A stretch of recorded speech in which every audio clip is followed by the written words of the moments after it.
Well, good morning, everyone, and it's time for yet another dialogue with Dave. My guest today is a longtime friend, Katrina Metzler, currently of the National Energy Utility Affordability Coalition.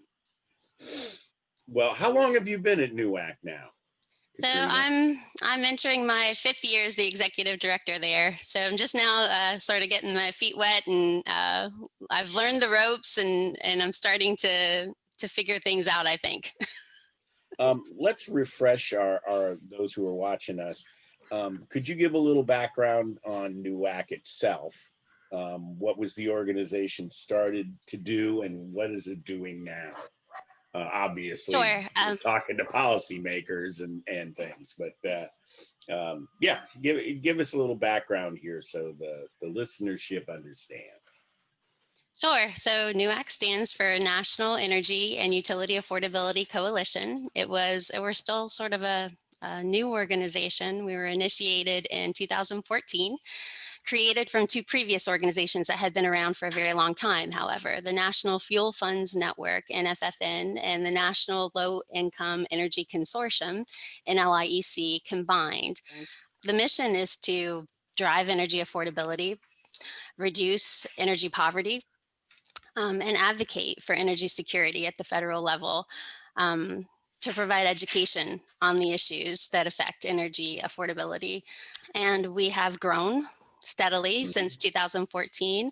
We bring together, our membership is broad and diverse. So we have everyone from investor-owned utilities, co-ops, public utilities, grassroots fuel funds, community action agencies, trade organizations, all of the above. Anyone who's a stakeholder in energy efficiency or energy affordability is welcome to be a member of NEUAC.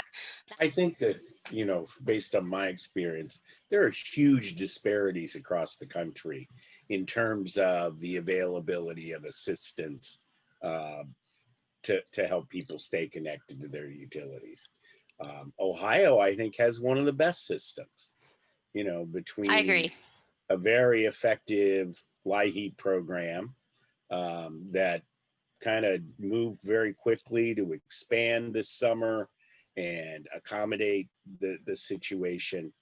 And then we've got a percentage income payment plan, as you know, and that really, it expands as needed to serve the population that's eligible and in need, which is an amazing program to have in your hand.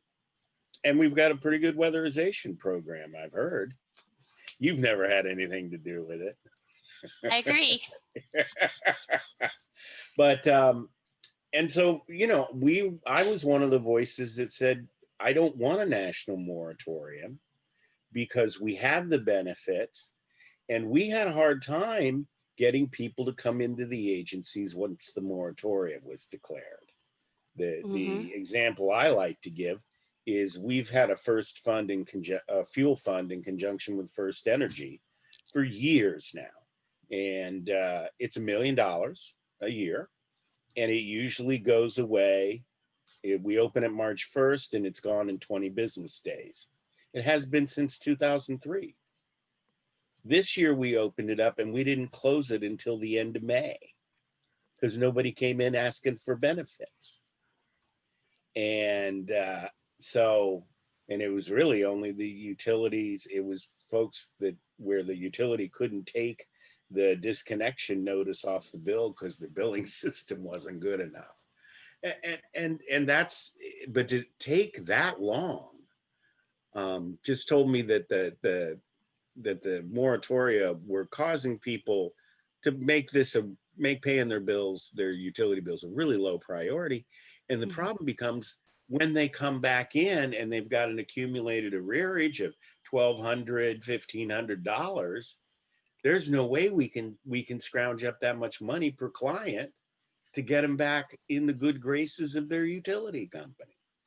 So we're starting to see the surge really kind of started about 4 weeks ago when the disconnection notices started arriving again.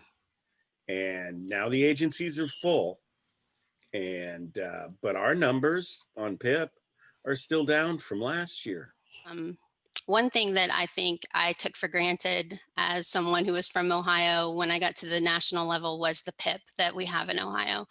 I honestly didn't realize that that was a program that didn't exist everywhere. And when I found out that it was, really unique to Ohio and just a few other states, I really didn't understand why it isn't recreated elsewhere. I've used it as an example across the country as a program that can truly make a difference for customers. I know we struggle with how to incorporate energy efficiency, but that can be done with the PIP. It really does make a difference in energy affordability for the customers who are on the PIP. And I, I, I guess I would just encourage you all to appreciate what you've got in Ohio because it does not exist in all places. And the PIP is one of the best practices, I would say, across the country of ways to deal with energy affordability. You know, when I first started here, the utilities all complained about PIP. But I think over the years, they've evolved and come to the realization that, you know, the utility industry would be missing out on $300 million in funds, in revenues, if PIP didn't exist. Mhm. Now, would you rather turn people off or get $300 million? I don't think that's much of a question to ask. I think the answer is pretty apparent. I mean, effectively, PIP residential customers as an aggregated group are one of the largest customers a utility company has. And you're now guaranteed to be paid for providing them service. That's a pretty good deal. Exactly. Our utility partners can also be engaged on identifying these newly eligible households during the pandemic. So, if you've been watching the unemployment numbers like I have, you know that there are a number of new households that are eligible for LIHEAP, folks who have lost either hours or their jobs as a result of the pandemic. And because of the moratoria, some of the typical ways that we measure need are not available to us right now. We're not seeing disconnects, for example, and we're not seeing up until recently when the moratoria ended, we weren't seeing a lot of new applications. Really, the information lies in the hands of the utility companies. So if they saw households who, for all of 2019, for example, paid their bills on time, but sometime in the first or the second or even now the third quarter of 2020 fell into arrears, they may not know what's going on in that household, but something's going on. Reaching out to those customers and directing them to the community action agencies and the LIHEAP providers that are in their state is going to be a critical way that we identify those families and move them towards the right help, and making sure that they don't just know about the payment plans, but also the free help that's available to them. So hopefully we can get utility companies engaged in that effort and making sure that they are connecting in their communities with the right providers and pointing folks, their customers, in the right direction to get people help. Yeah, I that's one of the things we've really stressed with the utilities, and I would say we have a great working relationship with our utilities here. Um, if you look at the call center drop down, call center scripts that people use, if somebody says they can't afford their bill, there's a drop down that points them, they plug in the zip code of the customer, and boom, it tells them, lists all the agencies where they can go and get help. It's a seamless system. And some utilities don't do that for whatever reason. I can't imagine, again, not pointing your customers in the direction of assistance. Yeah, I have found that it's variable. Another one of those things that we took for granted in Ohio that we do very well that doesn't exist in all places.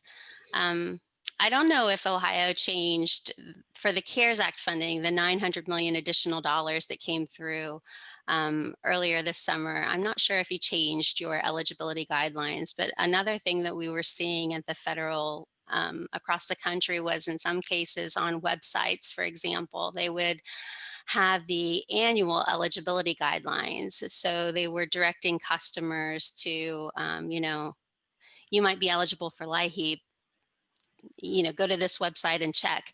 They would have the annual guidelines, but they had changed it to like a 30-day guideline.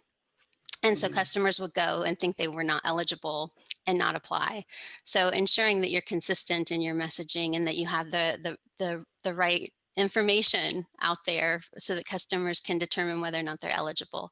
And I really doubt that that's an issue in Ohio. But that's another thing that we've been encouraging people to do, to just check your messaging and make sure that you're consistent across the board so that folks know that they're eligible. I remember a couple years ago, our food banks, which oftentimes print LIHEAP applications on the side of grocery bags, they included a chart on the side that converted the eligibility numbers into hourly wages. So if you make less than this, you may be eligible for LIHEAP. And that, because that's more real to people. They know what they get paid an hour. Their paychecks may be all over the place because their hours vary on a weekly basis. But having something that they can easily look at and go, dang, I'm only making $8 an hour. I might be able to get some help here. I'm digging the creativity. Speaking of creativity, one of the things that we haven't served and worked with much over the years is water utilities. And that's really come to the fore in this pandemic. Curiously, in Ohio, it was the state EPA who declared a moratorium on water disconnections, although that was released in early July. I know that a number of the community action agencies are using their community services block grant supplemental funding to pay water utility bills. Do you see what's the nature or what's the breadth of the problem across the country as you've looked at this? I know NEUAC's been interested in water assistance for some time. So what are you seeing? Yeah, a number of our member utilities also have water as one of the utilities a service that they provide to their communities. And then also a number of our fuel funds, the grassroots providers, when they give energy assistance, customers will also say, well, I'm behind on my water bill or my water is shut off. Can you also help me with that? Really, the pandemic has sort of driven this home and exacerbated the need for water assistance at the federal level. Thus far, this has been managed really very locally. I know that in one community outside of Pittsburgh, where at one point, up to 80% of the community had been shut off water because they couldn't afford it. There were mobile shower units that were placed outside of an elementary school so that kids could shower and wash their hands before they went to school for the day. It's very much a Band-Aid on a bigger issue. So we realized that there's this need for a federal water utility assistance program. And we've been very involved in the design of that program and what would be effective at the federal level. With the pandemic and the need for water right now, especially, there's been a real drive, and they've been able to get some legislative support behind the idea of a water utility assistance program. For a while, we thought something was going to get passed in the CARES Act, and then it was left out at the 11th hour. I think that Congress was just risk averse, and it was a brand new program. They went with tried and true programs that, like LIHEAP, that have a track record of success, rather than funding at any substantial level anything that's brand new. So at the very last minute, it was left out when we expected it to be funded. I've had conversations with some of our partners who are sort of the NEUAC equivalent on the water side. And what I've encouraged them to do is to find one champion in the House and one champion in the Senate from either party, and consistently develop a program. You need consistency. It's sort of all over the board right now. They need to get behind a consistent message, and they also need to get on board with some of the organizations like us. So the more voices you have backing one consistent plan, the more likely it is to pass. We are concerned about any future water package whatever is passed in the stimulus forms the basis for a permanent future program, and which we all want. You know, I feel like there is a need for a permanent water assistance program at the federal level to create something that's more lasting than just a stimulus package. That means that whatever is created is kind of important. It's forming a structure that could be, replicated moving forward in a permanent program. And it's important to us that whatever that is, it helps households twice. So what I mean by that is, and some of you will recognize this from, CSBG and Light Heap, for example, are both part of the HHS package of appropriations. If water were added to that appropriation, it's one more program fighting for the same amount of funding. So we are, you were saying that the EPA is the entity in Ohio that issued the moratorium. We would like to see this funding go through the EPA, because that way it's funded separately. It doesn't compete for funding, and families are helped twice. Once from a pot of money that comes from EPA, and once for energy from a pot of money that comes from HHS.